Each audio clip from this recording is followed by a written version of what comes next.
Bismillahirrahmanirrahim. Assalamualaikum warahmatullahi wabarakatuh. Perkenalkan, saya Ivalina Febriansari dari Prodi Pendidikan Agama Islam, Fakultas Tarbiyah dan Keguruan, akan mempresentasikan skripsi dari hasil penelitian saya dengan judul Pengaruh Media Teka-teki Silang untuk Meningkatkan Kosakata Bahasa Arab Siswa Kelas 5 di SD Muhammadiyah 4 Bandung. Dalam presentasi kali ini, saya akan membahas 3 poin utama, yaitu yang pertama adalah alasan saya memilih judul ini, yang meliputi latar belakang masalah, rumusan masalah, dan tujuan penelitian. Yang kedua adalah hasil penelitian dan pembahasan, dan yang terakhir adalah kesimpulan. Langsung saja pada poin yang pertama, latar belakang saya mengambil penelitian ini adalah fakta yang ditemukan di lapangan, yaitu hasil belajar yang rendah pada muatan pelajaran bahasa Arab siswa kelas 5 SD Muhammadiyah 4 Bandung mengungkapkan bahwa dari 29 siswa kelas 5A banyak yang mengalami kesulitan ketika belajar kosakata bahasa Arab. Hasil evaluasi menunjukkan 70% mencapai nilai 40 hingga 70 dan 30% mencapai ketuntasan yaitu 71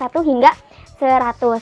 Ini dikarenakan siswa kesulitan dalam menghafal mufrodat dengan jumlah yang banyak. Nah, berdasarkan latar belakang tadi, maka perumusan masalah dalam penelitian ini adalah bagaimana hasil pembelajaran kosakata bahasa Arab sebelum dan sesudah diberikannya perlakuan, bagaimana penerapan media teka-teki silang di kelas eksperimen, serta bagaimana pengaruh media teka-teki silang terhadap peningkatan kosakata bahasa Arab pada siswa kelas 5 di SD Muhammadiyah 4 Bandung ini. Poin yang kedua yaitu hasil penelitian dan pembahasan. Yang pertama, hasil belajar siswa di kelas eksperimen dan kontrol sebelum diberikannya perlakuan. Adapun perbandingan dari kedua kelas tersebut menyatakan bahwa pretest kelas kontrol yaitu 50 lebih tinggi 0,3 dibandingkan kelas eksperimen yang mempunyai nilai pretest rata-rata 47. Dari pernyataan tersebut, maka peneliti mengambil langkah selanjutnya untuk kelas eksperimen yaitu kelas 5A karena memiliki nilai pretest lebih rendah dibandingkan kelas kontrol. Yang kedua yaitu penerapan atau pelaksanaan pembelajaran di kelas kontrol dan eksperimen. Pada penerapan pembelajaran di kelas kontrol dilaksanakan selama 4 kali pertemuan. Tiap pertemuannya terbagi dalam 3 bagian, yaitu kegiatan awal, kegiatan inti, dan kegiatan akhir. Kelas ini menggunakan model pembelajaran konvensional tanpa media teka-teki silang. Yang selanjutnya yaitu penerapan pembelajaran di kelas eksperimen menggunakan media teka-teki silang dilaksanakan sebanyak 4 kali pertemuan. Adapun langkah-langkah pembelajaran teka-teki silang ini mengacu pada Suparno 1988 yang menyebutkan bahwa yang pertama langkah untuk menentukan kompetensi dasar dan indikator keberhasilan yang akan dibahas, yaitu penyampaian tujuan pembelajaran dan kompetensi dasar yang harus dikuasai siswa saat proses pembelajaran agar siswa saat pembelajaran itu terarah dan terfokus pada tujuan yang harus dicapai. Yang kedua, menjelaskan fungsi atau pentingnya mempelajari kosakata bahasa Arab dengan menggunakan teka-teki silang. Yang ketiga, setelah itu, langkah selanjutnya guru pada kegiatan inti menurut Effendi 2009, tahapan dan teknik pembelajaran kosakata. Tahapan mendengarkan kata. Ini adalah tahapan yang memberikan kesempatan kepada siswa untuk mendengarkan kata yang diucapkan guru tentang mufrad atau jama', tentang kosakata profesi.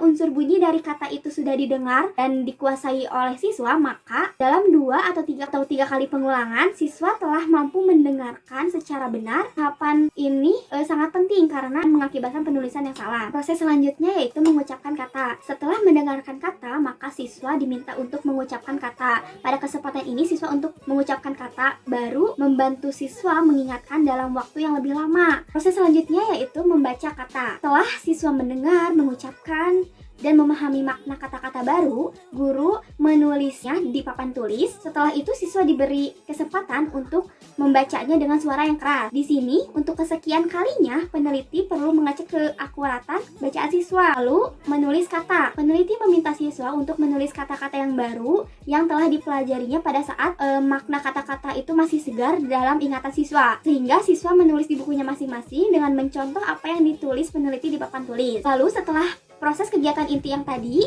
maka peneliti membuat kotak-kotak atau teka-teki silang yang setelah itu dibagikan kepada siswa lalu diisi dengan jawaban dari setiap pertanyaannya. Di dalamnya ada menurun dan mendatar. Pertanyaan yang diberikan yaitu mengenai profesi, bentuk mufrad dan jama' yang telah dipaparkan peneliti pada kegiatan inti. Berikut ini adalah contoh media teka-teki silang yang digunakan. Setelah kegiatan pemberian media teka-teki silang, selanjutnya peneliti melakukan melakukan kegiatan tanya jawab dengan sistem jawab cepat mengenai kosakata tentang profesi. Yang keempat yaitu pengaruh atau efektivitas perlakuan terhadap kelas kontrol dan kelas eksperimen. Hasil perhitungan uji besar pengaruh perlakuan pada hasil belajar kelas eksperimen dan kelas kontrol diambil berdasarkan uji peningkatan skor pretest ke posttest atau uji T, yang mana pada hasil tersebut dapat dilihat bahwa media pembelajaran teka-teki silang memberikan lebih besar pengaruh daripada pembelajaran konvensional. Penggunaan media pembelajaran teka-teki silang yang memberikan pengaruh besar yaitu 36% terhadap hasil belajar kosakata bahasa Arab, sedangkan 64% sisanya merupakan pengaruh dari variabel lain atau di luar variabel yang diteliti. Begitu juga pada kelompok kontrol, pembelajaran konvensional memberikan pengaruh sebesar 8,1% terhadap hasil belajar, sedangkan 91,9% lainnya merupakan pengaruh dari variabel lain. Berdasarkan data tersebut, media pembelajaran teka-teki silang memberikan pengaruh terhadap peningkatan kosakata bahasa Arab. Pada kelas eksperimen, siswa aktif berinteraksi dan berpikir kreatif ketika mengerjakan kolom-kolom kosong yang ada di dalam teka-teki silang. Persentase peningkatan rata-rata skor pretest dan posttest sebesar 55,93%. Hal tersebut sesuai dengan pendapat Darmadi 2017 bahwa hasil belajar akan meningkat apabila terjadi interaksi dalam proses pembelajaran. Selain itu, berdasarkan hasil penelitian dan pembelajaran media teka-teki silang, selama 4 kali pertemuan, siswa mampu menguasai 20 kosakata baru tentang profesi, sehingga dapat dikatakan media teka-teki silang dapat meningkatkan kosakata bahasa Arab siswa di SD Muhammadiyah 4 Bandung ini. Cukup sekian presentasi yang dapat saya sampaikan. Terima kasih. Wabillahi taufiq wal hidayah. Wassalamualaikum warahmatullahi wabarakatuh.